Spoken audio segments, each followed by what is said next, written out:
అనుకున్న దిగుబడి రానప్పుడు దిగులు కాకుండా ఇంకేముంటుంది లడ్డు?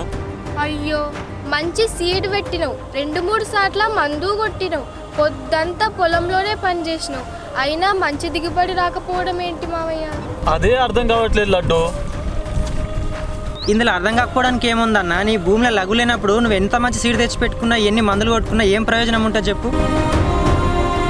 భూమిలో లఘుని పెంచాలంటే పశువుల పేడ ఎరువుగా వాడాలి కదన్నా. కానీ ఇప్పుడు పశువుల పేడ దొరకడం లేదు కదా. అంత దిగులు, అధిక ఖర్చు ఇప్పుడు అవసరమే లేదన్న. మన భూమిలో లఘును పెంచే భూమి కృషి ఇప్పుడు మనతో ఉంది. భూమి క్రిస్టా? ఇది భూమిలో లఘుని ఎలా పెంచుతుంది? ఇందులోని 8 రకాల బ్యాక్టీరియా రోజు రోజుకి అభివృద్ధి చెంది మన పొలంలో లఘును పెంచుతుంది. అవునా? ఈ భూమి క్రస్ట్ పొలంలో ఎప్పుడు చల్లుకోవాలి? ఈ భూమి క్రష్ను మనం నాటేసే రోజు పాస్పేట్లో కలిపి చల్లుకోవచ్చు. ఒకవేళ అది కుదరని పక్షంలో మనం నాటేసుకున్న 20 రోజుల్లోపు తడి ఇసుకలో కానీ పశువుల పేడలో కానీ కలిపి చల్లుకోవచ్చు. అవునా? ఇది 1 ఎకరాకి ఎంత చల్లుకోవాలి? ఇది 1 ఎకరానికి 6 కేజీలు చల్లుకోవాలి. మన పొలంలో లఘు పెంచుకోవడం ఇంత ఈజీయా? నిజంగా చాలా మంచి ముచ్చట చెప్పిన వాళ్ళు.